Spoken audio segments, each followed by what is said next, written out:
Hello. Yeah, today is weekend. It's Saturday. It's Sunday here, and I've been taking my videos indoors, and so today I decided to do it downstairs to get some fresh air. Yeah, the weather is friendly, so I decided to do my video outside my apartment. All right, so today I want to talk briefly on children from broken homes.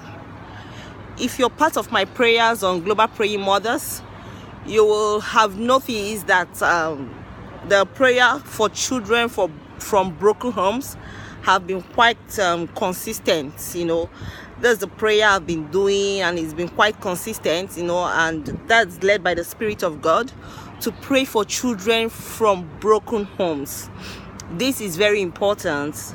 So for Global Praying Mothers, throughout this week, we'll be praying for children from broken homes. We'll be praying for broken homes. It's not as easy as it's said when you say broken homes, children from broken homes. It entails a lot. It entails a lot. So I've been led by the Spirit of God. I have this strong urge to pray for children from broken homes. I have this strong urge, So there are some things I want to talk about kids from broken homes today. There are some issues I want to talk about them.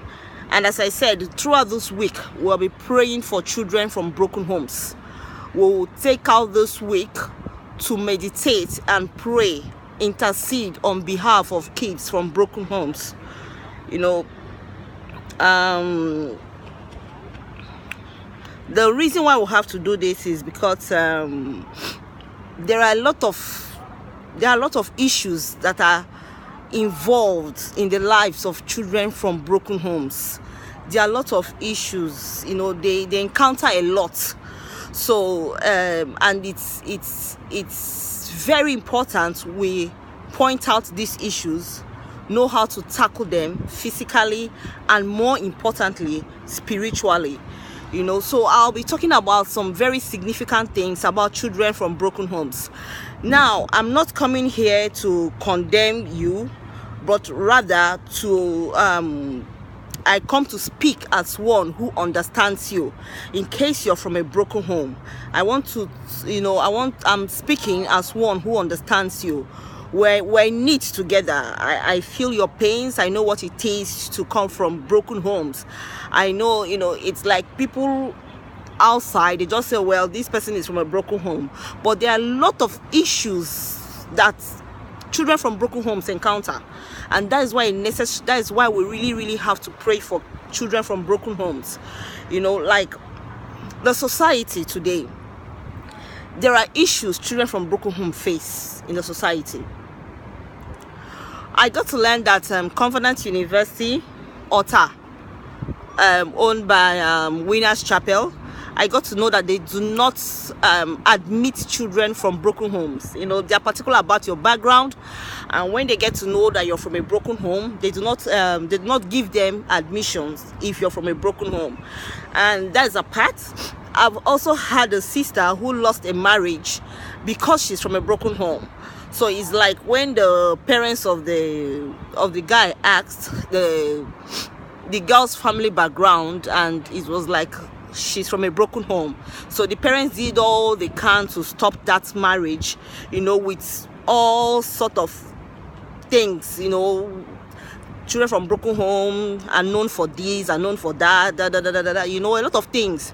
So somehow at times they get affected socially. And apart from being affected socially, there are some symptoms that work against kids from broken home. And I call it antisocial behavior.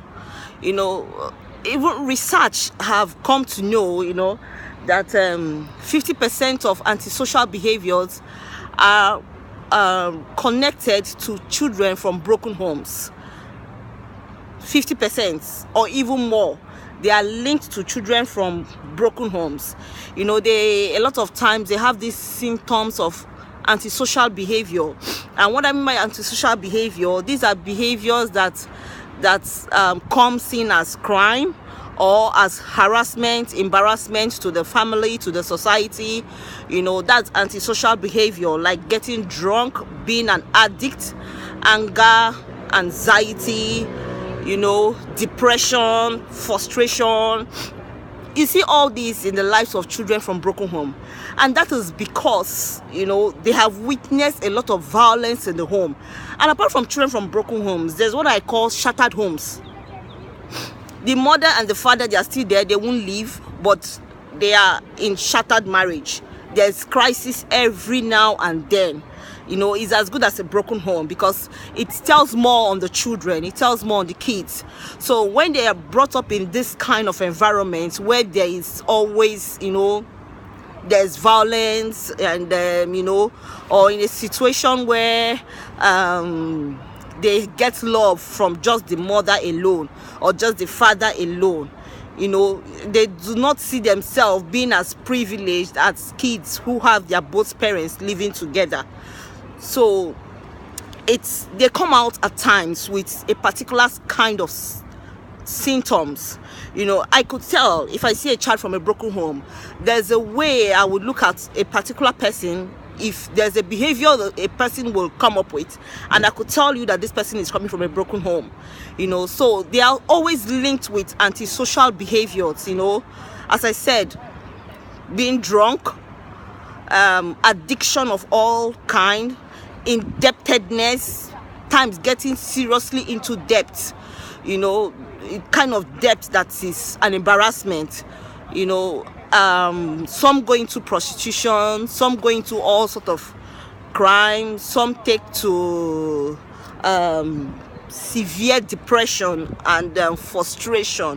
So they just take that anger out, they carry that anger out to the society, and some have this terrible anger, you know, they're like a time bomb. Before you even say jack, they've exploded.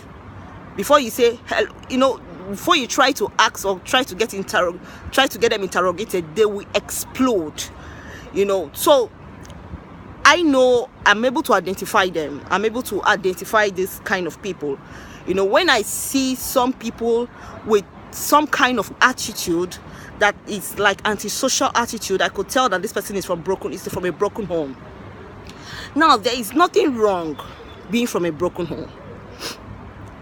If your parents' marriage are broken, if you come from a broken home, that doesn't mean you're broken. You come from a broken home doesn't mean you're broken. Your parents' marriage didn't work, it got broken, doesn't mean that your own marriage will break up. So, you know, you even stand a better chance to run a good home, to run a better home, you know, because experience is the best way to learn. It's a very bitter way to learn, experience, and is the best teacher. You have seen it all. You've known the implications of coming from a broken home, what it entails and all that. So you try to avoid it. So you can come out well, you can come out strong. Parents, single mothers or fathers who are raising their kids alone, you know, turn them away from every idea of the side effect of broken homes. Let them don't look at the negative side of it, no matter what the society thinks of them or how the society sees them. And you can help them as a parent, make sure that they come out of it, because if you don't, it goes in chain. That's very bad thing about coming from a broken home. You find out that this person's mother, this person comes from a broken home, she will also end up in broken home. There was a time I watched it that I watched this particular thing on CNN, you know. So they were just analyzing that people from broken homes end up also in broken homes. And it's worse if you're from a broken home and you also get married to a guy from a broken home, you will also give birth to a broken home. So it's true. Fact. It's like a chain, you know. You're from a broken home. If you find yourself coming from a broken home, if you don't watch it, you also give birth. You also have a broken marriage. So it's good you watch it and be very careful, you know. Be very, very, very sensitive to things that had led to broken marriages. Don't let depression, don't let frustration, don't let whatever it is that you experience from your parents' marriage to lead you to antisocial behaviors. But the bad part of it is that people who get involved in antisocial behaviors, they do not even know. All they need is help, because they don't know the reason why they got involved into antisocial behaviors.